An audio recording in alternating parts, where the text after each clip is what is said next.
Hey everybody, how's it going? So yeah, last time I said I'll do a comparison between Hisenior Mega5 and NiceHCK Rockies. The original plan was to talk about the Mega5 in last video, but then a friend tossed me a Vice Fugaku and said, hey, I want to see what you'll say about this. So yeah, that kind of derailed the schedule a bit. Anyway, back on track now. Let's talk about the Mega5 and Rockies. Despite having the same driver configuration and strikingly similar measurement, these two IEMs sound surprisingly different, and each one has its own strengths. And the funny thing is that they tend to excel in opposite area. Both the Mega5 and Rockies offer a well-controlled bass, nothing boomy or over-exaggerated. No brutal force here. Neither of them goes for an overly exaggerated rumble, but I found the Mega5 definitely digs deeper. It reaches sub-bass with a tight, very focused rumble. Presence without overwhelming the rest of the mix. It's slightly more significant than Rockies. You can actually see this on the graph too. From sub-bass all the way into the lower mids, Mega5 constantly has more gain than Rockies, especially in this region, from 20 to 80 Hz. Mega5 is with higher gain, which is why it has more rumble. When it comes to mid-bass and overall impact, the Mega5 hits tighter and stronger. Like a nail being driven into a board.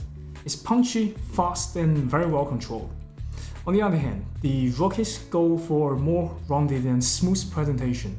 It doesn't slam as hard, it's kinda like a healthy diet. Well behaves, well controlled, no bloated, not lacking. It's just had the right amount of weight to drive the rhythm, without bleeding into the mix as well. Moving into the mids. On graph, the two look pretty close. If you align them at 1000 Hz, the Mega5 is only a touch higher on the graph. But when you actually compare them side by side, the difference is much more noticeable. The Mega5 comes across significantly brighter in the mid-range. Vocal scan is with a gentle lift that brings out sweetness and a sense of air. I think it's more playful, light-footed, and expressive.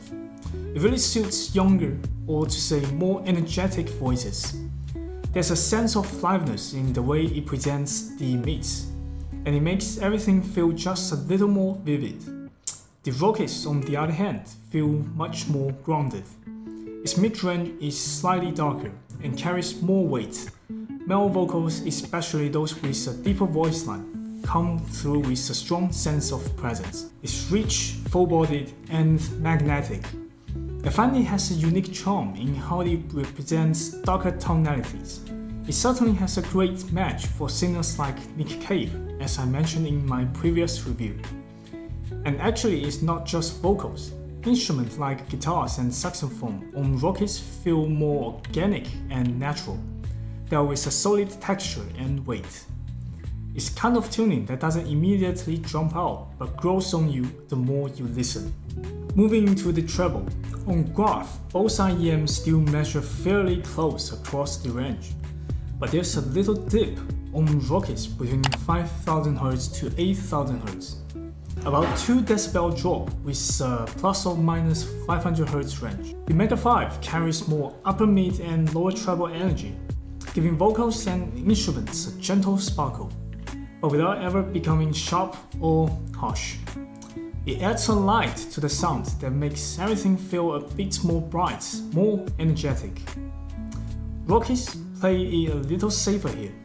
That dip means it doesn't sound as bright, but thanks to the EST drivers, the highs also stay incredibly smooth, with no hint of harshness. Between 8000 Hz and 11000 Hz is where things flip. The Mega5 now has a noticeable dip. This range doesn't affect much of brightness, but it's about treble details. String instruments, for example, come through with a crispy, realistic edge. Every string pull feels tactile and there's a satisfying texture to each bow stroke. Rockies retains their upper treble details even though it doesn't sound as bright as Mega5. Actually, it kind of reminded me of the Trucier Pure that I previously reviewed. Not particularly bright, but treble detail retrieval is also excellent. When it comes to the ear, Rockies does have more ear than Mega5. But actually both IEMs deliver it gracefully. They are both present but never exaggerated, just enough to breathe some light into the sound and help instruments to separate naturally. In terms of resolution, both are neck and neck. Neither feel cold or analytical, but on Rockies, it feels instruments are better separated. They are not layering on top of one another. And I think this is also related to the Soundstage.